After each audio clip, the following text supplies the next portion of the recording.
Hey, welcome to the Shrewdness. We are here for another exciting week. We're going to talk about a little bit of Guillotine Fantasy Football and the week's NFL results. And we have a guest on the show. Yes, sir. Tim's going to talk us through his first guillotine experience. And unfortunately, he's the latest chop victim. But we'll at least give him a chance to talk about his new experience with the league and all that. And then Dex has a whole lineup of stuff to go through with some of our normal weekly picks and that kind of thing. So, Dex, over to you to introduce our guest, and then we'll get going. Thank you much. All right, so we've got Tim Jones on here. Welcome, Tim. Good to have you. Thank you. So good he's to be an Illinois local native. We talked him into playing a new format this year for our Shrewdness Listener League. And he jumped in with both feet and actually had a pretty good team. Once you hear some of the reasons that he did not go for, you're like, oh, that's the truth. That is surprising. So Tim already had a high score this year in the first 4 weeks. And it's how Gio works. You can be riding high. Next week, you're out. So it has happened a couple times. Pruitt had a couple weeks ago. He was riding high, and he's been sniffing the bottom the last couple weeks now. Yeah, I had high points week 1 and barely survived this week. So and it happened to our other guy. So last week's victim, Will, he was top scorer in week 2, chopped in week 3. So that's just kind of how the Gio wheel works. So don't get too comfortable out there, listeners, and keep listening to the show. We're going to try and keep giving you the places to go. I just wanted to hit on Tim's experience. So, Tim, you've got to try out Gio. You got your first month in. What do you think of the format? Did you like it? Do you enjoy it? Hey, I thought the format was great. I think when I first started with the draft, I was reading all sorts of information about how to draft and do well. And I thought I did pretty well. And then I picked up a couple free agents when some teams got cut. And thought I had a good team that just didn't come out this week. And they didn't perform at all. And you had the ever important first pick, which seems to be a curse. Who did you take with that first pick? Ja'Marr Chase, and that is definitely a curse. Yeah. Man, because last year it was CMC in most leagues, and everybody was like, he'll be fine, he'll be good. This is 2 years in a row now. The top pick in our drafts has just fascinating. But it's not his fault either. So Joe Burrow going out and Cincinnati not having any offensive line is certainly the main culprit of this. Brutal. But boy, it comes down to Ja'Marr Chase. I don't even know what to expect. So now he's available, and we're getting questions like, what should I bid on Ja'Marr Chase? I'm like, what do you do that with wide that receiver guy? 3? I don't know what you want on your third wideout flex guy. So he's gone from just the catbird seat to pure question marks after, again, the first game with Jake Browning, he had 15 catches or something on 17 targets, something ridiculous. And everybody's like, it's going to be fine. And then against the Vikings last 2 weeks ago, and then this week, just getting destroyed. I mean, just nothing. The whole Cincinnati offense is kind of almost dead. But who else was kind of on your team that disappointed and led to your chopping this week, Tim? Well, I have a Kamara. He's been there up and down. He's not had a great season yet. Jalen Waddle gets his touches, but he's the same thing with the quarterback there. Tua just isn't, the same quarterback he was a few years ago. No. Other than that, I thought I had some good players. Garrett Wilson's the same thing with Justin Fields. I know Justin Fields saved a guy, but Garrett Wilson's the only wide receiver on that team, and that cost me this week.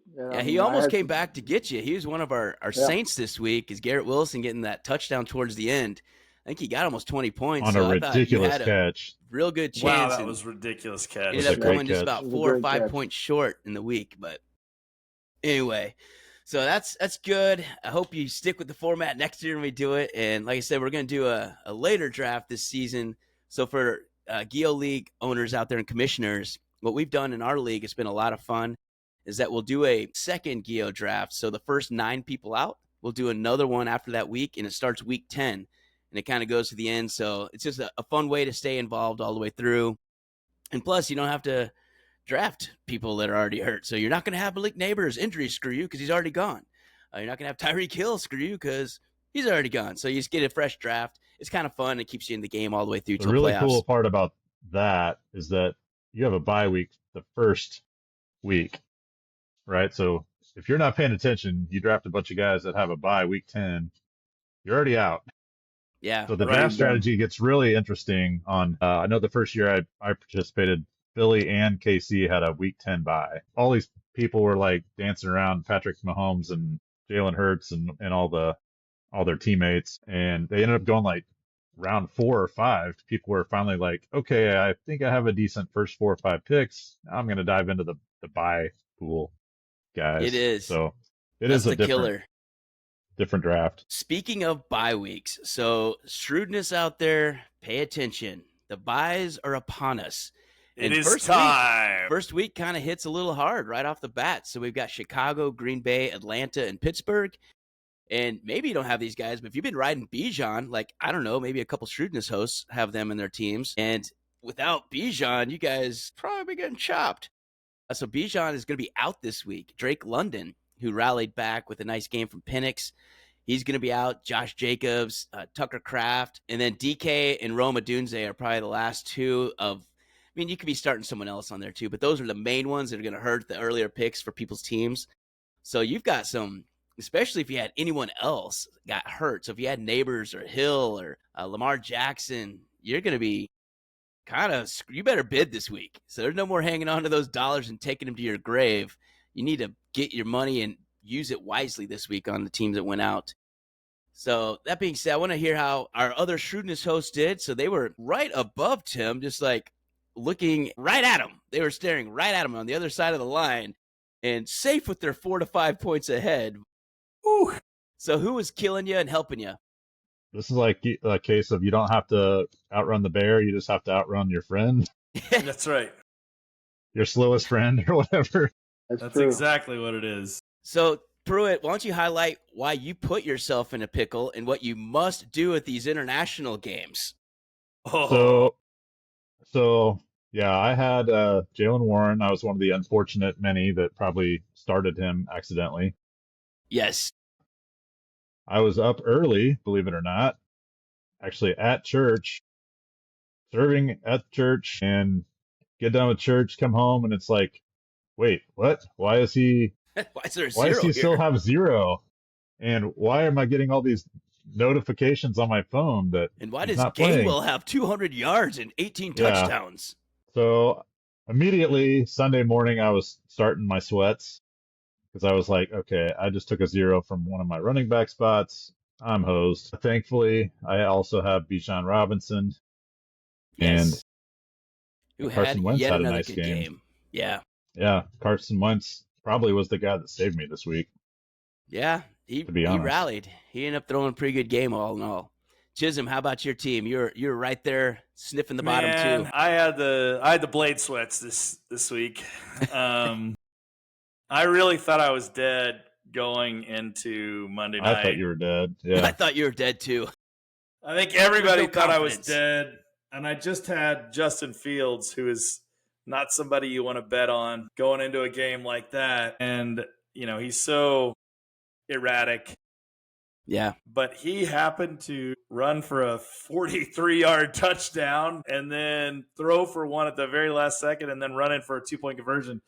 But honestly, the mistake I made, the early game got me as well, because I did not change out Jonnu Smith, who's a Pittsburgh player, and I would have definitely replaced him. Yeah. With Josh Downs. Didn't do it.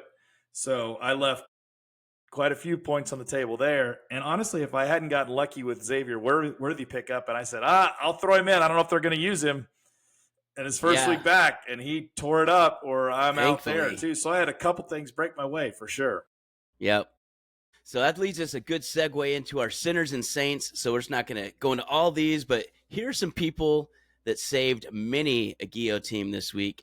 So in one of our other leagues, once the Jalen Warren news came out, he put in Gainwell, and Gainwell came through with 89 yards, 6 catches for 35 more, and a couple touchdowns out in Dublin this weekend. Romeo Dobbs, he didn't catch that many, really, 6 catches, but 3 of them for tutties. So we got the hat trick for tutties. Romeo, we're out there. Well, he's in the end zone 3 times. That's and right. then here's my personal favorite. Thanks, Ashton Genty. Thank you so much for showing up week 4. I waited on you for 3 weeks. You're my first pick in 2 leagues. it's cool. I'm glad you finally got it. I'm glad you got yours. I'm glad you showed what I thought you were going to be all season.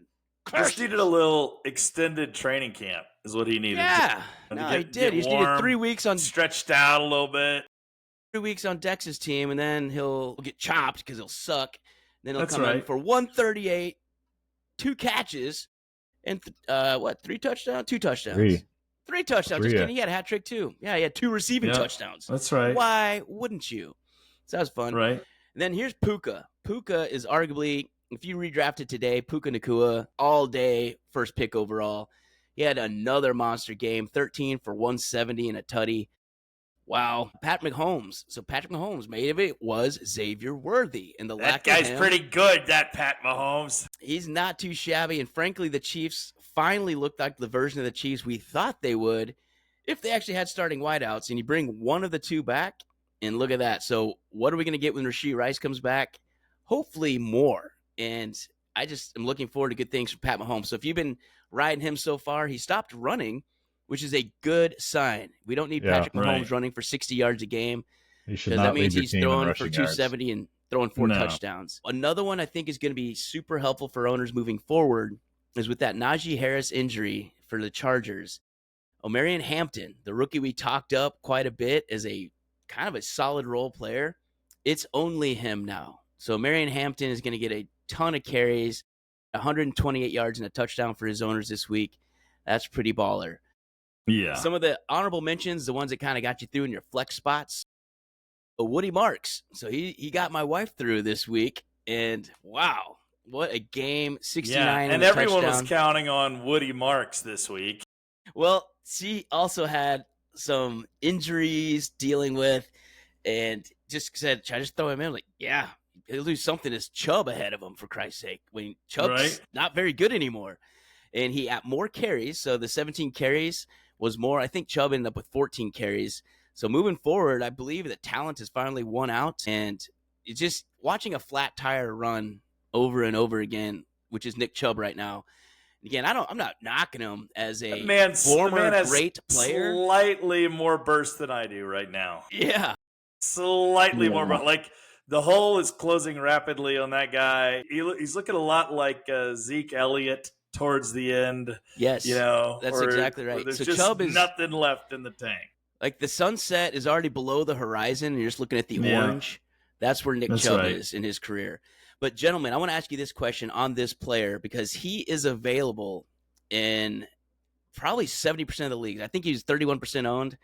So he's going to be out there in most leagues. What do you see for the future of Woody Marks, and what are you bidding on this guy? Do you think he's someone that can be more than just a bit player? Like, where are you Woody? at? On Woody Marks, yes. So I think he's super valuable. And the reason why is running backs, you just don't find any that produce any numbers. And so if you can find somebody who can put up some numbers in the NFL at all, I think that the only way that CJ Stroud becomes anywhere close to what he looked like his rookie year is to get a running game that will give him some time. And that's exactly right. They have become so heavy on the pass. He's not good enough to just be a pass-only quarterback. So they have to establish a run. You got a young guy. He's got fresh legs. Catches the ball well. Runs the ball well. I like him. Yeah. I'm high on him. How about you, Pru? Yeah, I think it's similar to like a Cincinnati situation where you got a kind of a non-mobile quarterback, slightly mobile, but not a running quarterback. And they, ridiculously good arm talent, but you can't just stand back there in the pocket. Like, people are going to catch on quickly. And I think a bit like CMC in San Francisco too, where the running back is the passing game, right? They did it a lot with Joe Mixon a couple years ago. Yeah. And I think they'll do it. Last year he was really good too. Mixon was amazing last year. And the thing is, people keep telling me this. I'll read some comments like, but Joe Mixon's coming back. I'm like, is he though? I don't think so. Because I don't know if that's a true statement. And even when you try and find out information and you go to the Houston Texans, like beat writers, they don't seem very confident he's coming back anytime soon. Like, even week 10 seems like maybe. He might be out all year, though. That's like some of the sentences in these beat writers say he might not play this season, which is kind of what we thought. That's what we were saying during the draft prep, is that the injuries he has is multiple. and they're all lower extremity, and they're more than soft tissue. They're soft tissue plus. Yeah. So he's kind of screwed. But Tim, did you get to see any Woody Marks? I know you didn't have him on your particular team, but is he someone that other owners should be bidding on? Oh yeah, absolutely. I don't think they have anything else out there with that team. I think that, like you said, Chubb is way over injured, way old. He just don't have the legs anymore. He's not hitting that hole fast enough. And Woody Marks is young enough to do it. And I agree with you guys. I don't think Mixon's coming back this year at all. Yeah. I think he's pretty much done with getting beat up. He got beat up in Cincinnati a lot, and he's getting beat up in Houston a lot. Yeah. It's a lot of mileage on him. Yeah. Right? There's a lot of mileage on Joe Mixon, that's for sure. So good running backs get abused. Yes. Sure. And I think you're right, Tim. There's mileage on him, and it's also mileage behind bad offensive lines. He's taken a lot of hits behind the line in his career. Especially in Cincinnati. He was getting killed in Cincinnati. Yeah. Right. Absolutely. Absolutely.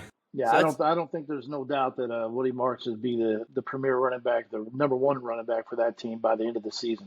Yeah, I think so too. Yeah. I think it's going to continue to be more carries in his favor. And I know this one they were up a lot. And so I was thinking, is it just because they're up they gave him more run? And it could be that.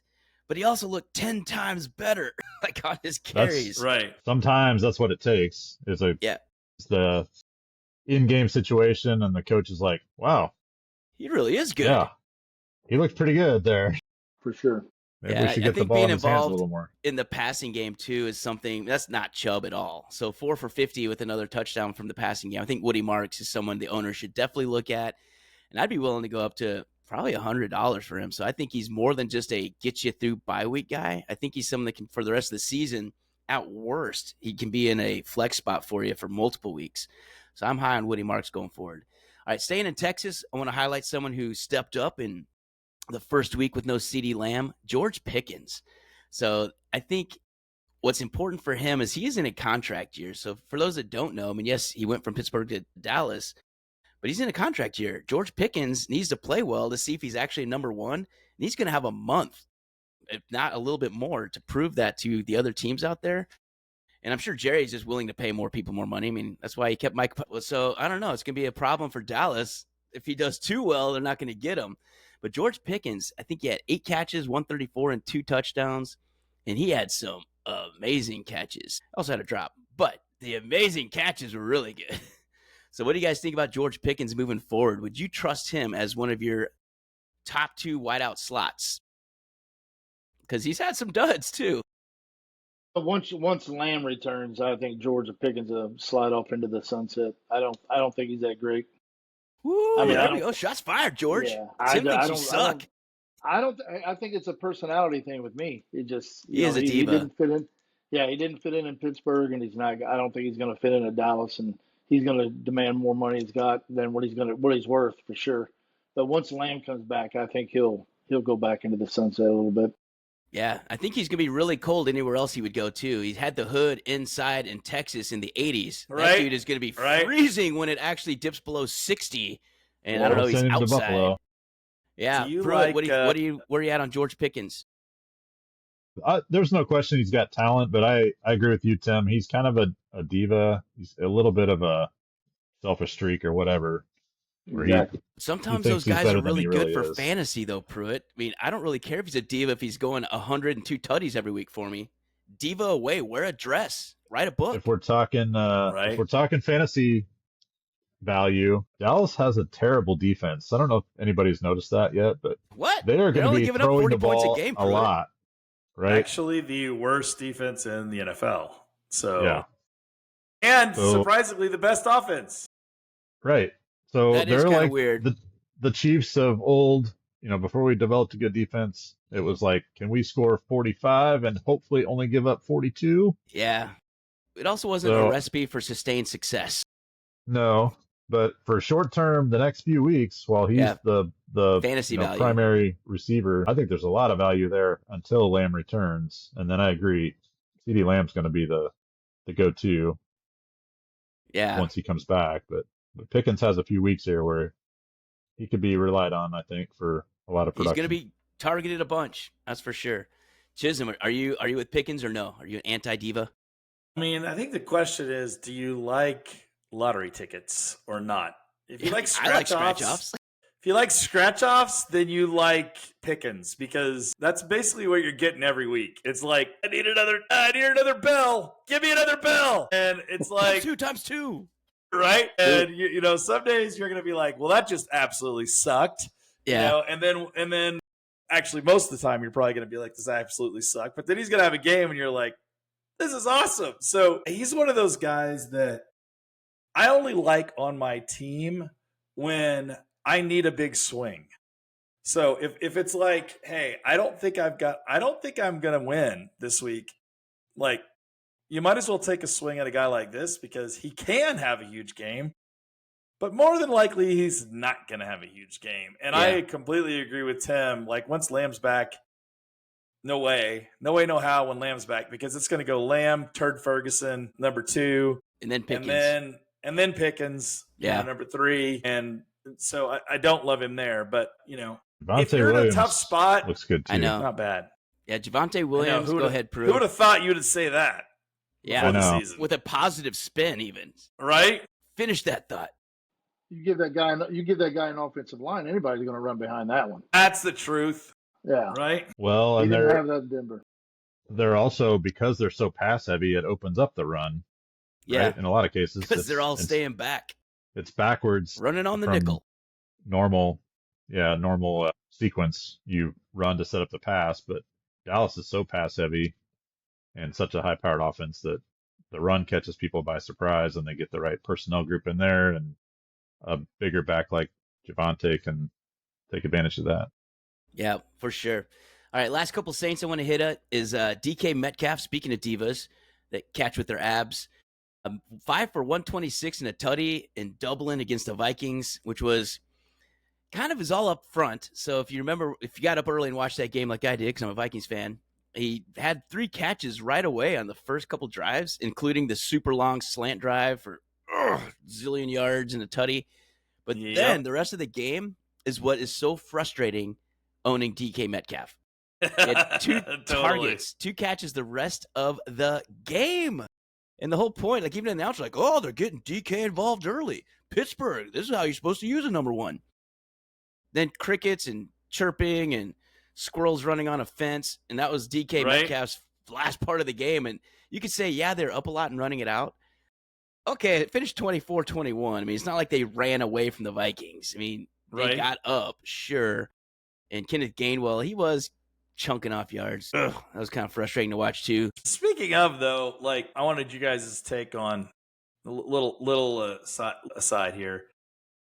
What did you think about the 4th and 1 call by the Steelers?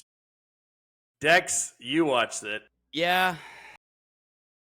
I don't know. I mean, so, because this was funny. I was sitting in the living room watching it with my father-in-law, and we were kind of, he wanted to go for it, and I was like, I'd just punt it and make him go the whole way. You can win the game, but you don't have a tush push. If you're a Philly and could do the cheat code and just cheat and get your first down and do false starts, absolutely go for it on 4th and 1. But this team, why not make the Vikings, who struggle bust the entire game getting anything going? I kind of agreed with the call to punt. I was on the punt side, and I'm usually pretty aggressive, like win the game. But Aaron Rodgers wasn't going to sneak it, and Gainwell, I'd be looking for him. I don't know. Yeah. I kind of liked it. A lot of people were saying that was symptom. That's a 9-8 coach move right there. Tomlin being a little too old school. Yeah. You know, and like why he's never gonna like win it now again, because it's Greg Olsen hated kind of it, the old commentator. Way. I saw the end of the game, and Greg Olsen went off. Like he was like, "This is a even if it works, it's the wrong call." I mean, that was a little extreme. I felt like he got lucky. He got lucky this time. It worked out okay this time, but it was the wrong call. Yeah, right. But at the end of the day, he got his W, and he made the Vikings go the whole way. And I wasn't too worried about it. Did you get up early and watch that game, Tim? Yeah, I did. I'm with you guys. I think Tomlin's too old school. The third, always punting on 4th down, regardless of what the distance is. That's what he does. Right. Yeah. But I mean, you've got to have a little bit of some gonads there to go for it and try to steal seal the deal as far as I'm concerned. I mean, you got to be able to do that. Yep. Right. That's it. But then the Vikings do what the Vikings do, and it worked out for Pittsburgh. But hopefully we don't have a repeat performance against Cleveland in London this week. That'd be horrible. Well, I think the DK Metcalf thing, you're not going to have smelling salts back there with Rodgers all the time in the huddle either. So that's only a long pass he completed. So, I mean, I don't DK Metcalf, unless Rodgers got smelling salts, he can't get the ball down the field anymore. Yeah, that's true. I mean, all right. Now I got to go the flip side of this past week. Here are the sinners of note. And if you guys have extra ones you want to highlight, I'm just going to go through some of the big ones, and then we can go from there. But A.J. Brown, 2 catches, 7 yards. Ouch. Devontae Smith, 2 catches, 29. I see a theme here, but I'm going to save that one for later. That's called foreshadowing.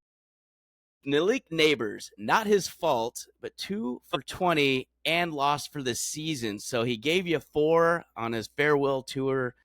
God, it sucks. I love watching Malik Neighbors play. Here's one that's going to be an absolute killer because he was drafted in the second round of every Guillotine League, nearly most of. So Ladd McConkey, because he was carrying you to fantasy gold last year at the end of last year, 1 catch for 11 yards, and he only had, I think, 4 targets. Keenan Allen and Quinton Johnston have taken all of the looks away. And I'm like, how is this guy not getting anything? But he is killing you right now. I think we have to consider, if you have him on your team, trading him and hope someone believes he's going to be last year's version of Ladd McConkey. I think he's dead to me. I'm going to try and trade him in my other league that no one listens to because it's a Guillotine podcast, I hope, and no one's listening to it. Right. So they don't screw myself right here. But Ladd McConkey, I'm going to try and trade off last year's value to try and get somebody else. Are you guys super worried on Ladd McConkey too, or am I overreacting? It could be an overreaction day for Dex, and that's fine. I want to hear what you think. No, you're not. And the reason why you're not is the biggest he wasn't getting a lot of targets anyway, and now the line is the whole line is blown. Left tackle, right tackle gone. I think there's going to be a lot of pressure now on Herbert. I think this is where their season starts to fall apart. And I think if you can get something out of him, then get on your Dex. Because it's gonna be maybe tough somebody's thinking about 2024 Ladd, and if so, maybe you get a little something out of it. That's what I'm hoping. He's still got the name rec. That's what I'm hoping. Right. Tim, what do you think? If someone offered you Ladd McConkey in your other league right now, I don't know, say in like a league that you might be the commissioner of, what would you do in that one if I were to offer you him? I'm not touching with that offensive line the way it is. Damn it. What's your software say though, Tim? I need your software to think for you. My software says the same thing with the trade. Software says run away. Run away. I'm underwater. If Keenan Allen's getting more touches than Ladd McConkey, there's an issue somewhere. So yeah, that's the truth. It's 2020 again. Keenan's looking great. I'm going to offer a counterpoint. All right, let's hear it. That's what I like. I like it. All right. Quinton Johnson is a down the field guy, right? Yes. Yeah. And what's it take to throw the ball down the field? A line.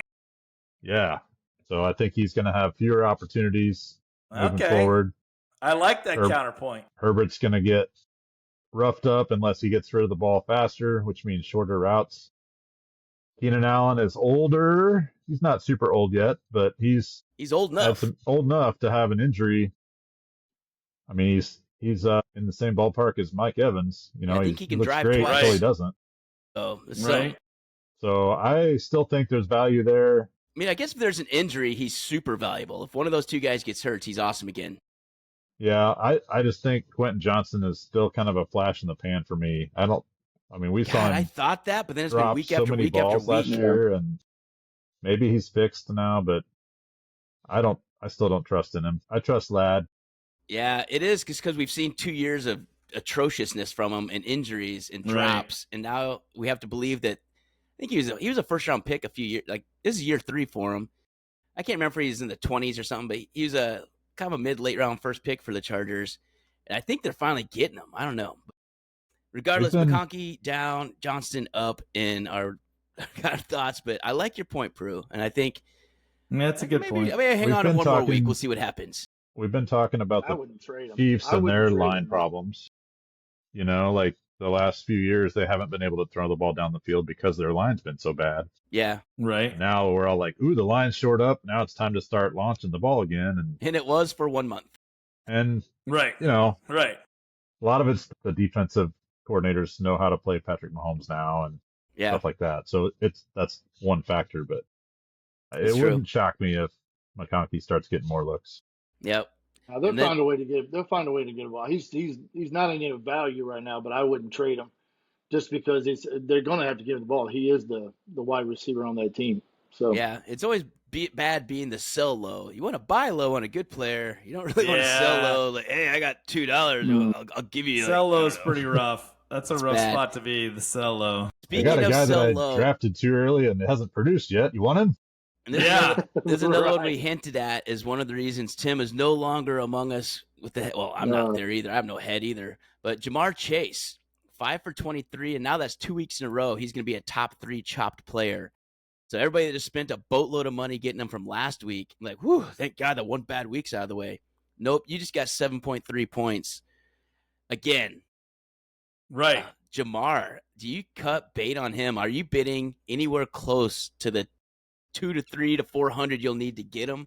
And I just don't think you should. I think he's going to come back again. That's where I'm at with Jamar Chase. Is who's with me on that? Or am I just on an island? I'm just afraid of Jamar Chase. I think if anybody bids over 150 for him, they're really overbidding. Yeah, I agree. Because he doesn't have a quarterback. He's going to have to get short passes, out of whatever that quarterback's name is. He's trash. Jake Browning, but what's really no offensive line either. But Speaking he's got to have short passes and hope that he breaks a tackle for a long one. That's really all you're hoping for with him. Yeah, but he averaged less than 5 yards per catch. Jamar Chase. Yep. That's unbelievable to me. Pruitt, where are you at on Jamar Chase? I mean, he's available. Like, I know we're not going to give away our secrets on this, but I'm going to bid something on him, but it's not going to be that. I mean, I got to keep people honest, but if I don't get him, I'm not going to be too upset about it. Right? Yeah. Right. That's what makes wide receivers great is the guy getting them the ball. It is, but Jamar Chase is going to have a hard time getting that ball. And again, even when he was getting it, they were throwing the backfield. And so they're just collapsing because where are you going to double? I mean, TF and Higgins, you don't need to double him.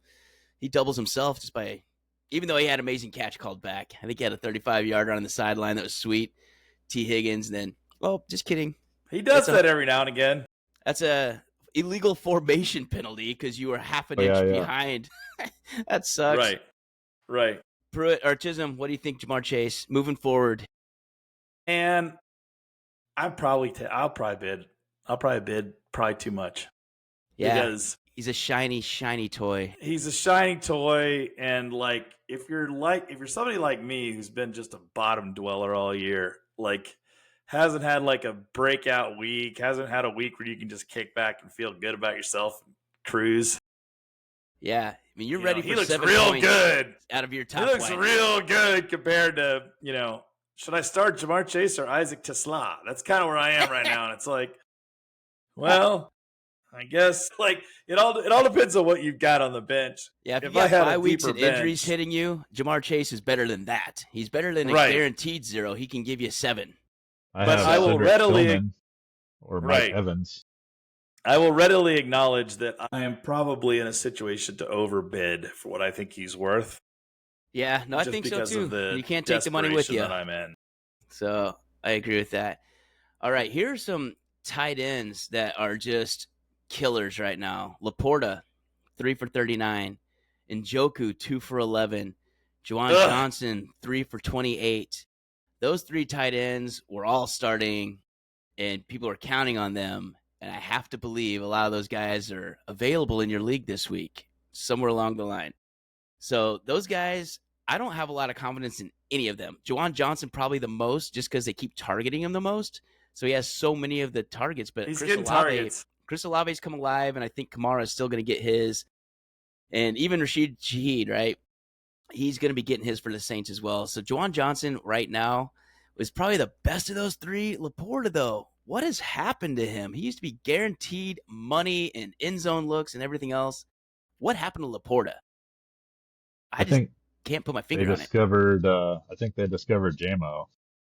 Yeah, Jameson Williams now is a thing. St. Brown's gonna always be been a St. thing. Brown, Yeah, and then Montgomery and Gibbs. So you got a Yeah. lot of options. there are. I'm with Pruitt. I was gonna say is there's only one damn football. That's the Yeah. problem. Like, it's like they got a lot of stinking talent on that team, and like, where does he fall in the pecking order? Yeah, He's like probably If they were at if best. they were super pass heavy or something, then he would get more. But they run the ball a effectively, lot. and so you're better off keeping him in the block and do the dirty work and establish your run game, and then hit St. Brown and Jameson Williams. Yeah, it's just weird. Right. Laporta's been around all those guys, and it just keeps being the same. Tim, what do you think about Laporta or Njoku Johnson? Any of those guys? Well, I think Laporta is. I had him on my team, so Yeah, I think he is the third option on every passing play. I think he's the drop down option when there's nothing there. But other than that, they want to run the ball, and that's just what it is. And he's a really good blocker, so they're using him a lot for blocking downfield. So, I mean, if you watch some of the routes he runs, which is He is a good blocker. I mean, Yeah, real he's a life, good he's blocker. actually Good a blocker. super valuable fantasy tight end, but it not for doesn't fantasy. it doesn't really do anything for fantasy. But I mean, that's what they're using him for on those runs and everything. And that's just, I mean, that's the pecking order of the football. Like you said, there's only one Tim, football. he may be the fourth option because they throw to Gibbs a lot too. Yeah, Right. So that's true. I think he's just a good option, but not a great option. And unfortunately, they have other great options that they use. Yeah, he's one of those dudes too. You put him on 25% of the league, and he's probably the awesome. number one option. Yeah, Mm-hmm. that's it. Like you head on down to Carolina, and Right? I don't know, you may They'd move be on up. force feeding that guy like crazy in Carolina. Yeah. I mean, Exactly. And I want to go to a couple other dudes that just totally shat the bed. And if you're still starting this guy, I don't know how many times. We're going to say it every week because he keeps delivering nothing burgers. But if you're still starting Calvin Ridley, why? Ugh. What is wrong with you? Please stop doing it. You're going to continue to lose. Right. So 2 catches for 30 yards. And frankly, that's one of his best weeks recently. So all 5 of those points, you take them all. Unless people it's really hard to have nobody it's else. It's really hard to have a guy on a team that scores 0. That is just not going to work out for you. Yeah. That's what And the he's not Titans are injured. going to score. Right. Yeah. The Titans are not going to score touchdowns. Yes. Full stop. No, it And ain't gonna happen. Chisholm knows not to pick him as a sleeper, so he's never going to be That's right. effective. Yeah. No. Jesus. Do not. Monty last week. So everybody's thinking last week, not week 4, but week 3, he had like 8,000 yards, 22 touchdowns. And I'm like, well, that's awesome. No, he didn't. Just kidding, because that's David Montgomery, our Right. next center. So here's what Monty did last week: a zillion yards, a zillion touchdowns. Here's what he did this week: 7 carries for 12 yards. Woo! 1.2. 1.2 for David Montgomery. What? Yeah. How's that Ouch. even possible? So he sunk some people this week too. The But I'm Browns not- are a good defense. They so, are, I and mean, that's what I was going to that's highlight. tough. The Browns, if tough. you're They starting, really some of are the a good Browns, defense. Believe it or you- not, they're a really good defense. Yeah, and Yeah. it travels, and you just need to have a backup plan. And if there's anybody that's better than, at least equivalent to what you're putting in there, you need to start them because Cleveland keeps erasing people. So I would just not be messing with a running team against Cleveland. Dang it! There goes Jordan Mason this week. All right. So Yep. Right. anyway, Done. I want to go next. Is there anyone else you guys want to Foreshadowing. highlight for your Sinners or Saints? Anyone that stood out one way or the other? I just want to hit the kind of the main ones to me. Yeah. Uh, I will say, if I'm Tim, I'm a little frustrated. He wasn't a center. Like Garrett Wilson. Yeah, I mean, he was a Saint. I know, but it feels like that offense, they need to throw it to him every play. Like, who else is going to do anything on They that do. team? Yeah. they do. But throw in it the to him second every- half, he was like persona non grata. I was like, they're not throwing to him. And then they finally throw to him, and he makes this just absurd catch in the end zone.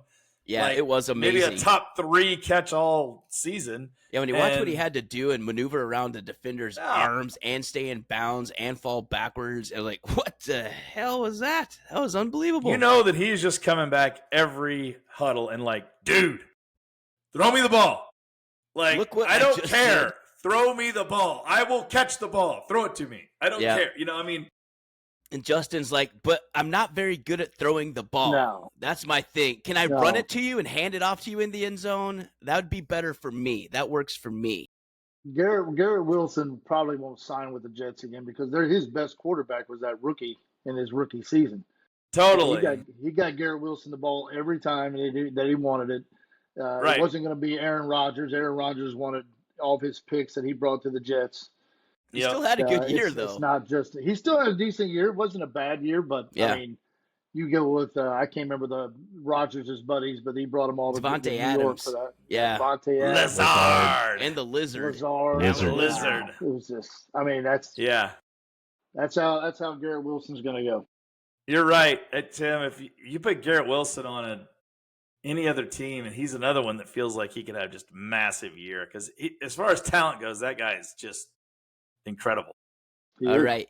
I want to go into our next little – it's kind of a reflection. So we're 1 month in. And if we had some soothing music to play right here, I'd hit that button. But we don't have soothing music. And we're going to reflect back on what was September. And the look back is to look to the future. So we got to know where we've been to know where we're going. What are our in-game players as we sit right now, given all the injuries we've had to multiple position players all over the place? I'm going to run through kind of just 4 names that would probably be on some lists and then see where the discrepancies are. Are we doing this by position or are we doing this? I am. I'm going to start with quarterbacks. All right. So here's the quarterbacks that if you are one of the final 4 teams, you would feel pretty privileged to have Josh Allen, Lamar Jackson, Baker Mayfield, Pat Mahomes. Who do you take out of there? And I'm assuming Lamar Jackson's going to be back in a couple weeks from his hamstring. So he's going to be back week 7 or 8, whatever, after his bye week. Those are the 4 I think I would love to have going down the stretch. Would you take one of those out or 2 of those out? And if so, who? Because I left Hurts out. I don't think he's a good quarterback. And I don't think I could trust him at all. So he's off my list. Hurts is not a good quarterback, and he's still better than Baker Mayfield. So all right, there you go. I like it.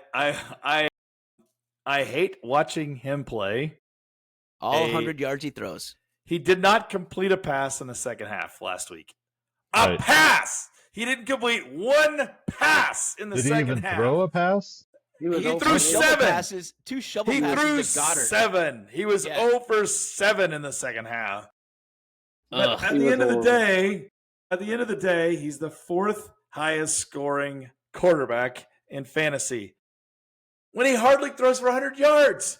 So it is really, because I'm looking at him and I'm like, he can't be worse than that. He can't do worse than that. Surely he's only thrown for 609 yards. Okay, no, that's 5 touchdowns. He's thrown for 5 touchdowns, but he's run for 179 and he's run for 4. So therefore, he's tushed in for 4. Gotta put him in there because I think the passing numbers probably only get better. I hate him. I hate watching him, but are we talking about Baker Mayfield, or are we talking about Jalen Hurts? He's just talking about Jalen Hurts play football because all he does is tush push and shovel like passes. Either, but I've admittedly always been an anti-Baker guy, but he's grown on me, and I appreciate him for what he is. However, he's also more of this. And like Jalen is just like, I'm going to get you the same number of points every week because we're going to do the same thing every week. All right. Tim, out of that list, is there someone you would take away? I know you hate Pat Mahomes because you're a Chiefs hater. No. That's pretty good and doing well so far. If we're talking fantasy, yes. The only one I would take out probably, and I didn't know Jalen Hurts was part of that conversation, but I would take out Baker Mayfield as far as fantasy points. I think your other 3, even Lamar Jackson is going to score points running or passing. Yeah, and he's got a pretty good thing. But I mean, and I hate to admit it, but Pat Mahomes is a good quarterback. I mean, we got that on tape. We got that on tape. There we go. We're going to play that one over and over. I'm still upset that the Bears didn't even consider him. But I can't remember the other guy that we took. He's been so Trubisky, gone. Right? True biscuits. True biscuits for the victory. I went to the only Chicago Bears game where Mitchell Trubisky threw 6 touchdowns against Tampa Bay, and it was years ago. Oh yeah, it was the greatest game ever. And he threw You're like, the this rest of guy's the season. future right here. This guy's the future. We all thought it was. There ain't no doubt. But Did that game last the entire month of October? Yes, it did. He didn't have another touchdown after that. I don't know how often Brody Croyle did that for Chiefs fans back in the day, but probably never. Yeah, you can't go wrong with Josh Allen, Lamar, and Pat Mahomes. You can't go wrong. Baker Mayfield is every now and then he'll throw a pass and you just like, where was that going? Yeah, so I would take him out of that one. All right, sounds good. Pruitt. I got everybody hates Baker. Honorable. Yeah, I would. I think those 5 are fine. I would be happy with any of those 5, depending on the matchup. I think you can score well. I'll offer one more honorable mention. Yes. That I think is maybe my number 6, and it's probably a surprise. It shouldn't be. I think I probably have him 6. I think it's Drake May for me. Yes, Drake May. I was going to put him on there instead of Baker, and I was like, I'll catch too much flack for that because he hasn't been there enough. But he runs. Right? No, he's still largely unproven. I'll give you that. What I've seen so far, though, is that he will tuck and run a little bit. He'll run the ball enough to get you some points. Yeah. The Patriots also have a very easy schedule, all things considered. So I think he's going to have the AFC East twice. Yeah. Right. I mean, they got to play Buffalo twice, but they get the Jets twice and Miami twice as well, right? Yep. So those are layups. Those 6 are better than the 2. I like Drake May as a potential option down the stretch because I think he's going to have some favorable matchups those last few weeks of the season. Yeah. And that can be the difference, right? The first 5 we talked about can get you to the finals, but it's all going to come down to 1 or 2 weeks at the end where you got to have good matchups. And if you have to go against Cleveland in week 15 or something, you may be out of luck if you've had a dominant team all year. Can I ask you guys what you think of the NFL yardage passing leader?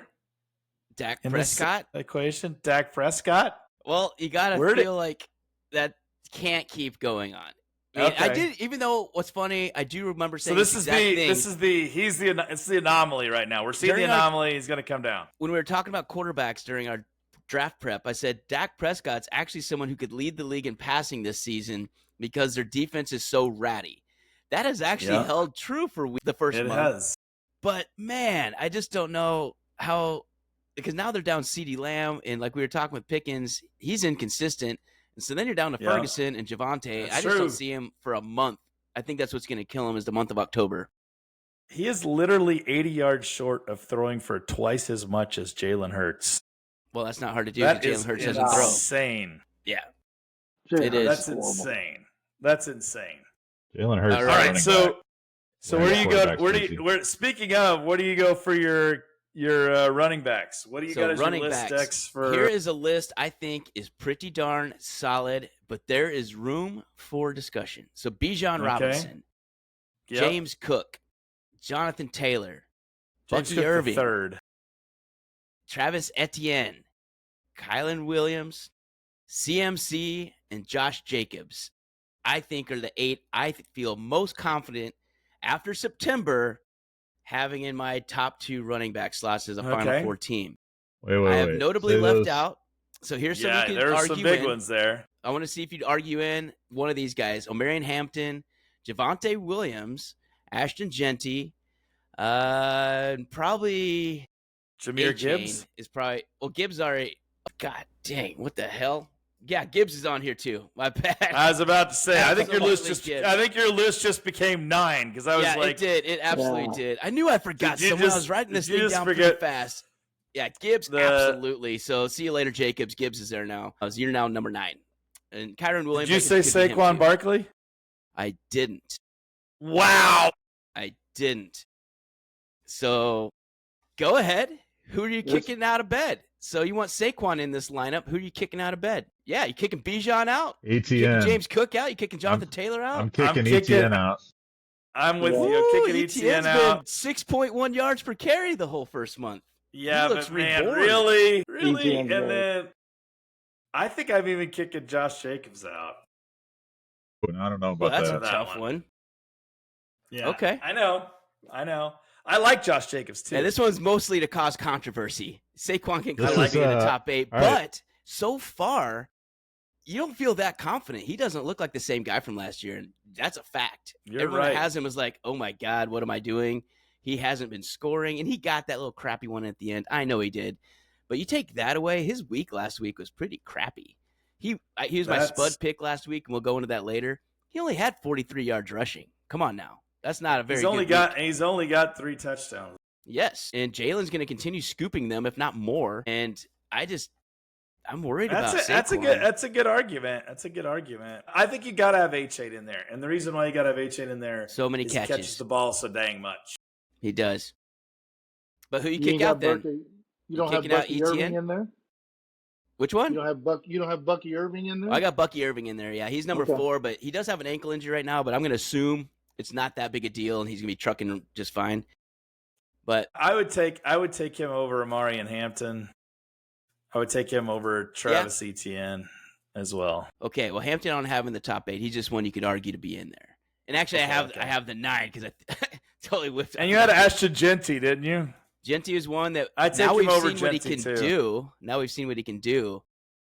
Genty looked awesome, but he's still on that ratty Raiders line. That's not going to be good long term. No. I know. In an honorable mention of one that everyone had as a late first-round pick, early second, Chase Brown. He's now dead. Like Chase Brown for the Bengals, I don't know how you can trust that for the next few weeks. You won't be alive if you're riding him through. Okay, here's another one. Like a couple Derrick Henry. Oh, yeah. You noticed he wasn't on the list, did you? Yeah. He's not in my top 10. No, he's not on mine either. He's a guy that this is about the time, every few months, they write off Derrick Henry. They're like, yeah, he's done now. He's done now. And then here comes a 200-yard game with 3 tutties. It's like, what in the world, right? Like, kind of expect him to just have another game. Guess who Derrick Henry's going against this week? Houston defense. I know he's going against the Houston D. Yeah. I'm not feeling good. I mean, Derrick Henry probably chopped your team last week. You had 8 carries. I said that right. For 42 yards, 2 for 16 receiving, 7.8 points out of Derrick Henry. Yeah. Ouch. And that was after, come on. Ouch. That's 2 weeks in a row. He can explode for 25 points, but he can explode for... He can implode for. Yeah, I was gonna say that's not 6. An explode. That's implode. As a sidebar, it seems like the Ravens always do this against the Chiefs. They abandon the run way too early, and it's crazy to me. I was looking. I'm like, the Ravens are a great team, but it's like they run Henry twice in the first series, and then like, oh crap, we got to throw. We got to throw now, quick. And I'm like, what are they doing? Like, I love it as a Chiefs fan, but I'm like, I don't understand it. They stopped him twice. Now what do we do? Right. Yep. Right. Because he's a guy that you need to run 20 times, and in the fourth quarter, he's going to just destroy people because he's beat them to heck. Yeah, I was wondering if you guys would catch the Henry and the Saquon.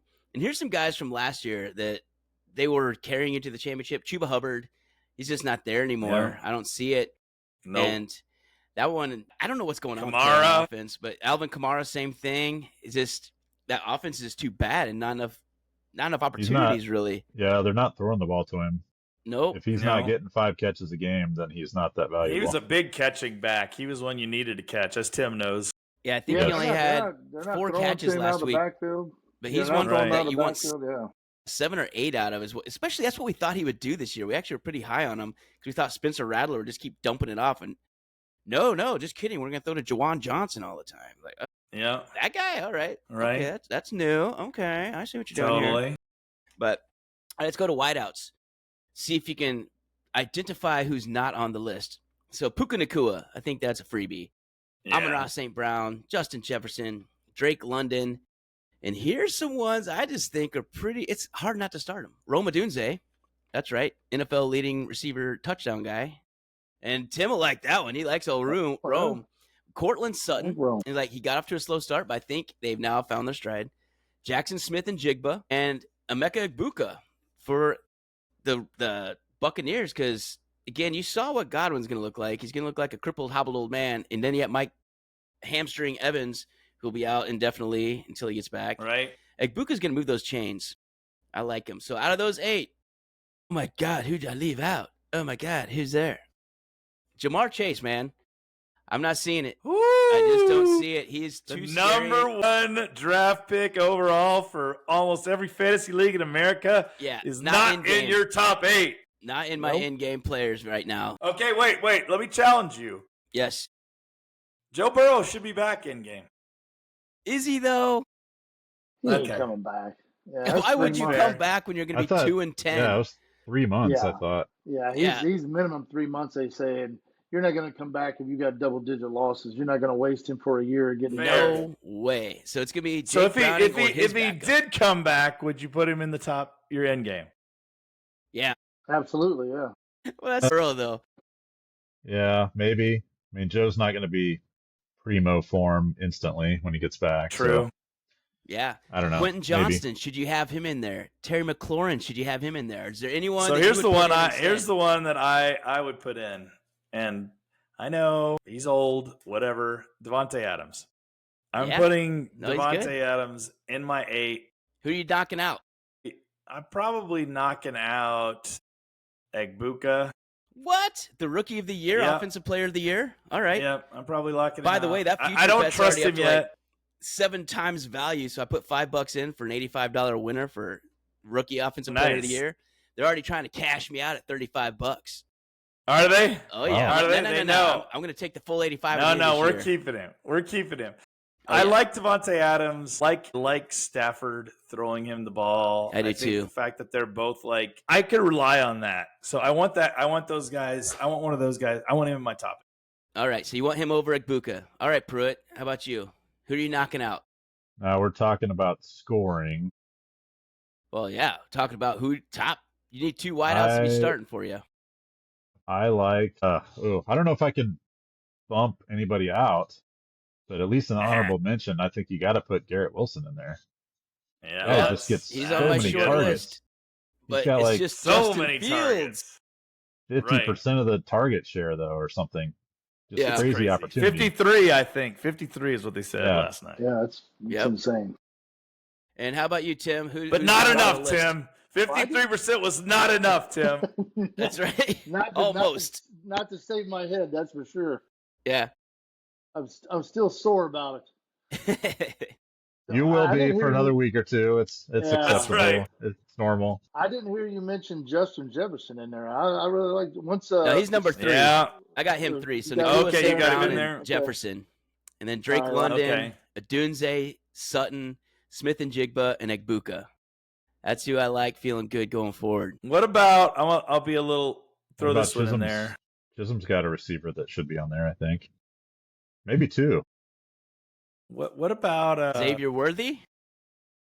say Zay Yeah. Flowers has been pretty But good. the problem with Zay Xavier Flowers? Worthy, here's my problem with Xavier Worthy. My argument against him is Rasheed Yeah. Rice. And Yeah, who's fair. going to be actually the one? It can't be both. Right. Someone's going to get the It 12 to could 14. be. We I put don't- Nakua and we put Devontae Adams on the list. True. All right, no, there we go. I That's just the did logical that, left though. brain. That's why we have an engineer on the show. He points out That's the right. obvious that Chisholm and I forget because we got the right brains moving around. What That's about CeeDee Lamb? Actually, I do Yeah. like CeeDee Lamb a lot, but the thing is, when's he coming back? And that That's was a a fair- nasty fair point. ankle. God, that was a gross ankle. It's so high, and it's Yeah. gonna be 4 to 6 weeks. I mean, if he's When's he healthy back? and good, for sure. Yeah. But When's as their we bye sit week? right now, not him. Right. What's that? Dallas When's bye week. Dallas's bye week? Yeah. I don't remember.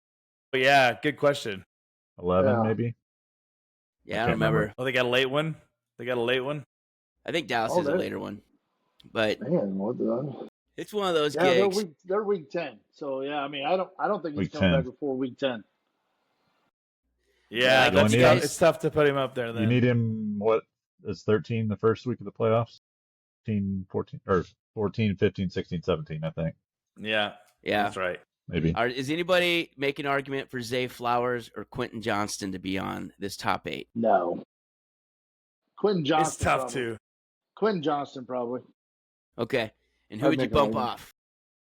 I'd get rid of who'd you had on there? Keenan Allen or Ibukah? Yeah, I get rid of Ibukah. Yeah, you don't like that guy that's dominating. Yeah. No. Neither of us, neither Tim or I trust him. Yeah. Though he's the one rookie on the list. I can give you that. So I'm super scared of rookie wide receivers scare the crap out of me. Yeah, Randy Moss is terrifying. What about Dex has Puka a Nakua was horrible his everything. rookie year. Don't let the lawyer on here. Right, exactly. What about one of your other wide receivers, Chiz? I One of like my other Nico wide- Chisholm Collins. doesn't even believe in his other wide receivers. I do like Nico. I mean, Nico's, as bad as that team has been, he's been pretty consistent for me. Yeah, he is good. I like Nico. Now he hasn't a lot. had the massive game. But he's had a lot of high floors, and a he's had a massive lot of game high is floors. in him. I think he's right. He might go off this week actually against Baltimore. He's kind of I see a huge game coming up for him this week. A lot of people go off against Baltimore. Yeah, I know. So I was saying, if only we could play Dallas after that, he'd really be cooking. I could definitely see that. I mean, yeah, for sure. He's one you can make an argument for, Pru, for sure. Awesome. All right, so that's our wideouts. I'm going to do the last one. So this the 4 tight ends, you can feel pretty good going into the final 4 weeks. So Trey McBride, feel like that's an obvious one. Brock Bowers, this one, it should be, and by then he should be fine, but he doesn't look right now, but he even half-ass, he's still pretty good. Tucker Kraft, Jason Ferguson, those are the top 4. And Kittle, he'd be in there for Ferguson, but Kittle, again, hurt. I don't know what's up with him. We'll see if he comes back. He should be fine. So Kittle would obviously be one. That'll be the top 4 guy at the end. But would you guys add anyone else? And if so, you were McBride, Bowers, Kraft, Kraft, Bowers, and Ferguson. But really Kittle. Really Kittle's 4 if he's fine going into those last 4 weeks. Frankly, it doesn't matter. You got to throw Hunter Henry in there. That's who I've got. A good one. He's doing pretty good. That is throw Hunter Henry. Three tutties. I would actually consider dropping Bowers off just because he's not getting targeted right now. All right. It is kind of weird that Trey Tucker is demanding target share away from Brock Bowers, but I think it's just the knee brace. I think that's the only reason. Yeah, he has. Remember the size of his leg. Go ahead, Tim. He has a knee brace the size of his leg, so I mean, he's not running well. Remember the discussion we had at the beginning of the year on smallish tight ends and what happens? You brought up specifically. And it's kind of crazy. I didn't actually think that would be a thing with him, but it's kind of proving itself out right now. God, that sucked. Yeah. Okay. And is there any appetite? Because here's the one that's kind of my honorable mention is Tyler Warren for the Colts. Yeah. Tyler Warren looks really good, is heavily involved all the time, is heavily involved in the end zone and red zone plays all the time. I kind of like Tyler Warren as well. He's one I'm going to keep my eyeball on. Another one you could throw in there. Right now. Another one you could throw in there is when you talk about red zone is Dalton Kincaid. He's got 3 touchdowns. Yeah, but he's an all or nothing guy. He doesn't move any chains down the field. Leads all tight ends. So, tough to leave the touchdown leader out. Yeah, he's tied with Hunter Henry, yeah. Oh, that's right. 3. He's got same as Hunter Henry. Yeah. I think Goddard has 3 too. Yeah, I don't know, though. I'm not trusting Dalton Kincaid as far as I can throw him. 0 chance. I wouldn't say he's top 4. You're right. No, I wouldn't say he's top 4. And here's a sneaky one to keep your eyeballs on moving forward, and it's one we really liked doing our rookie previews. So Mason Taylor for the Jets. And, again, he set all LSU's records for receptions and touchdowns and yards. Mason Taylor is starting to get involved heavily with that Jets offense, and I think he had 5 for 48 this week, something along those lines, so close to 10 points, but he starts falling in the end zone and getting those looks. Mason Taylor could be a pretty nice tight end to look at. So just I got keep a him question in mind. He might be available out there in your leagues too for your flex spots. Speaking of tight end, I'm going to throw this one out there. I got a question for you. What do we think of Hawkinson? Ooh, man, he doesn't look the same. I think he got broke and he's never come back. Done? I do. He doesn't look good. Okay. He's not running routes as crisp, as fast. And if he was, they'd be looking at him. And he's just not getting that separation. Before, he was kind of like a Kittle. He was awesome. And he does not look like that anymore. And neither does Kelsey. You're not seeing that out of him. Nope. Yeah. Although I will say Kelsey's looked a little better. That was Noah Gray you saw. That was Noah Gray. That was not Travis Kelsey. Yeah, Kelsey. Yeah, Noah Kelsey Gray looks Taylor. like 8 years ago Kelsey. We need to start using him more.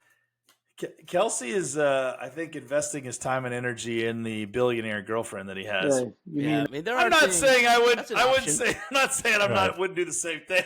Yes. You mean Jason Kelsey / Taylor or Swift? Yeah, That's right. Absolutely. I tell you, Absolutely. a tight end I like that I picked up that I was going to start over Laporta if I would have made it this week was I like Brenton Strange. He's really good. I have him on That's my it. list too. He's been really good. He has been. That's a bye week fill-in too. I mean, if you want to do that, I mean, he's Totally. not bad. That's a great That's segue, right. Tim. We're going to go into our Shrewdness Sleepers right now for week 5. Let's talk about them. Yeah, let's talk about them. So again, for those new to the show, we're going to whip through these pretty quick, but we each give you a sleeper who's less than 35% owned. So he's going to be available in 2/3 of the leagues out there. If you need to get to 8.5, 9 points because you got injury or you have a bye week, you need somebody, let's go right to Pruitt. Pruitt, who's your Shrewdness sleeper this week? Who do we got? Oddly enough, it's Brenton Strange. Wow. Hey, what do you know? Wavelength. There we go. I took him. I picked him as the sleeper. The 1 week he didn't get enough points to qualify. Yes, you did. He only had 4.7 that week, but he's had 9.9, 12.1, 10.5 this last week. So I like him again as a sleeper this week, going against KC, and we are notorious for giving up yards to tight ends. Yes, we Indeed. are. Monday night game. I think he could have another 10-point week. Okay. Like it. I like it. Chiz, who do you like for your sleeper this week? All right. Homer alert. Tyquan Thornton at Jacksonville. Here's why I like him. I think everybody's super excited about Xavier Worthy, and they're going to be paying attention to Xavier Worthy. And I think all you need from Tyquan is one deep ball, and he's shown the ability to get open for at least one deep ball and a tutty. I like him to eclipse 8.5 points because of that. I think he's earned some trust from Mahomes too. Tyquan Thornton has been someone that's been looked at, and that was with Worthy back. He still got in the end zone. So I like having Thornton as well. I think that's a nice pick, especially against Jacksonville. How about you, Dex? What are you thinking? So I'm jumping, and it's not because it's the hot player from last week. I've liked him for multiple weeks. He's finally got opportunities. So Woody Marks for Houston is at Baltimore against a defense that is depleted. They have nobody left. They are starting their JV team.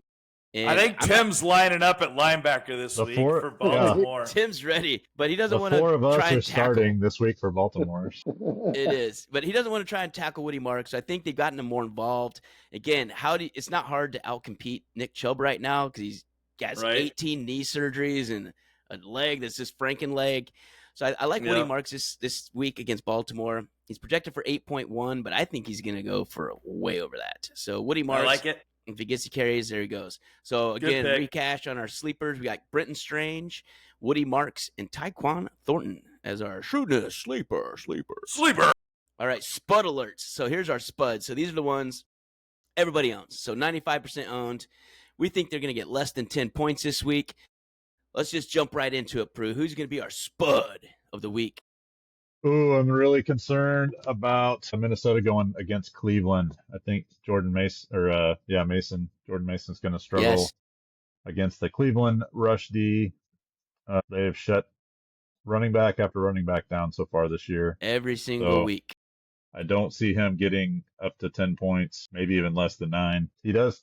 I don't know. They've been throwing to who's the third down back that they're using? Xavier Scott, I believe, was his name. Yeah, Scott. So that was his first game, but yeah. But he caught several passes this last week. They seem to be putting him in there on third downs, obvious passing situations, to give Jordan Mason a break, if nothing else, without Aaron Jones in there to spell him. So, I think he's going to struggle. I do too, unfortunately, for being a Vikings fan. All right, Chiz, who you got? Well, definitely put money on this guy to explode this week because I am actually. I'm going to immediately put props on this guy. I have been the worst you could possibly imagine at picking Spuds this week. Haven't hit one. I'm over 5. No, 4. Either way, not even close. You're getting ready to be over 5. Here's the rationale.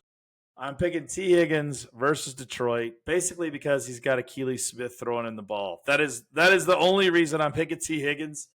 And I like that offense just looked so bad last night. Like, I can't get it out of my head that you have incredible wide receivers and you cannot get them the ball. So yeah, but they got Kajana Carter running the ball. So that's true. That's true. So I just can't see T. Higgins eclipsing 10 What points name did you say this week. What name did you say? T. Effin Higgins. There it is. You have to say it correctly if we're gonna do it. And so Chiz's our criteria we've set for ourselves on Spuds is to get less than 8 points. Chisholm's 4 picks. The lowest score any of them have had is 16.9. Yeah. So place your prop bets now. T. Higgins has looked pretty rough the last couple of weeks. This is the week against Detroit. It'll be a shoot. T. Higgins 100 plus receiving yards, 10 plus receptions. Put it down. Just ladder Anytime it. Ladder touchdown. it. Let's go. I even gave you advice last week, Shrewdness listeners. Yeah. Marvin Harrison, as soon as Chisholm picked Marvin Harrison. I busted that dude out of his slump quicker than anybody could have possibly done it. It was amazing, your powers. All right, so I've been pretty solid. My dudes haven't done real awesome. So Barkley, again, I highlighted, he only had 43 rush yards last week. He just ended up having a couple catches for 30, and then he got that late touchdown. So he ended up with 17.4. This week, though, I'm staying with the team. I feel like I picked Philly a lot. I just don't believe A.J. Brown. So he's going to be my spud of the week. He's going to be playing against Denver. 2 for 7 didn't convince you last week? Yeah, I know, but he had his one good week the week before. I just think he's going to go. There's going to be more of the same for A.J. Brown. Patrick Surtain is probably going to draw coverage for him because you're going to put your best against the best. And they're just going to go to Devontae Smith probably or Dalton. Or not Dalton, geez, not Kincaid. If you have Kincaid, Dallas Goedert. So Dallas Goedert. But I think that they're fine with that. Philly offense is fine just ignoring him and using him as a super expensive decoy. I think it's going to be one more week. So A.J. Brown, expensive decoy against Denver, so they don't have Surtain pick it and take it to the house. Defensive player of the year, Pat Surtain. I think he's going to lock him down. Spud, A.J. Brown. So 3 spuds. We got T. Higgins, A.J. Brown, and Jordan Mason. All right, let's move into our gambling picks. Okay, let me just say before we go into gambling picks, we are freaking sizzling hot, and I hope that you have taken advantage of this. It's true. The fact of the matter is, like, you don't hit like parlays on our Monday night parlay, our Sunday night parlay. We had Sunday night in-game parlay. You're killing Monday night in-game parlay. 3 for 3 on both those. We've hit 75% of our overall gambling picks for the week, which is like insane. Yeah, I'd almost think we're lying. If it wasn't on a sheet. Yeah, like, if we weren't putting it on tape and out into the world each week and backing our stats up. So last week we gave you Tennessee, Houston under 39.5, hit New Orleans plus 16.5. So Chisholm gave you that smelly, stinky high number and said, run to the double-digit stank. New Orleans played inspired football. We missed on this one because who knew that Jackson Dart would beat not only play well, but beat the Los Angeles Chargers. What? And so we had 6.5. We thought that'd be an easy cover. Pruitt missed 2 in a row now. We got to get him back on track. So we need Pruitt. And by the way, little props. Dex has not missed all year. Whoa. Hey, knock on I had wood. To find wood fast. Come on now. What are you doing? Knock on wood. Jeez, I'm on a little heater right now, but damn. 4 for 4. Wow. We were, I think last year we were about 48 to 49% overall as a group. And we're hanging at 75 so far right now. So that's crazy. Absolutely killing it. Yep, it is. I'm over here counting my money. All right, so I'm going to go ahead and start us off on this one. I think it's a smelly one. I don't really like it, but so far that's been working for me. Run to the stink. It is. And the reason it stinks is because I'm taking Houston in 2.5 points at Baltimore. They got to cover minus 2.5 on the road in Baltimore. But like I've said, Baltimore is going to be starting Cooper Rush, so there's no Lamar Jackson. Derrick Henry may have 200 yards. I don't even care as long as he doesn't get in the end zone that much. But Houston's defense is not going to let that happen. Defense travels. They just came off a shutout. I think Houston's is going to play very tough. I think Cooper Rush is not going to scare them. And I think they are going to be able to cover the 3 points on the road at Baltimore on a broken team right now. It would take a very inspired effort from Cooper Rush. And maybe they can make it happen, unlike other teams have played. But I don't think Houston's given up more than 21 points this entire season. And with Cooper Rush at the helm, I just don't see it. I like it, Dex, and here's why. This is one of those lines you look at as a bettor, and you're like, that can't be right. Usually, if you look at one of those lines and you say that can't be right, you should bet it. Because somebody knows something in Vegas. Yeah, I thought it for sure would be minus 2.5 Baltimore, even with Cooper Rush. Right. For the home 2, home 3. And when they're actually home dogs, I'm like, that means everybody's going to bet Baltimore. So I'm taking the opposite. So I'm going Houston. Follow me if you want. We'll see if I can get for 5 in a row. We'll go from there. All right, Pruitt, what do you got for us? What's going to get back on track for you? Tennessee is not a good football team. What? I don't know if you've been following along, but the Volunteers have been playing some inspired football. Volunteers might be able to beat the Titans this year.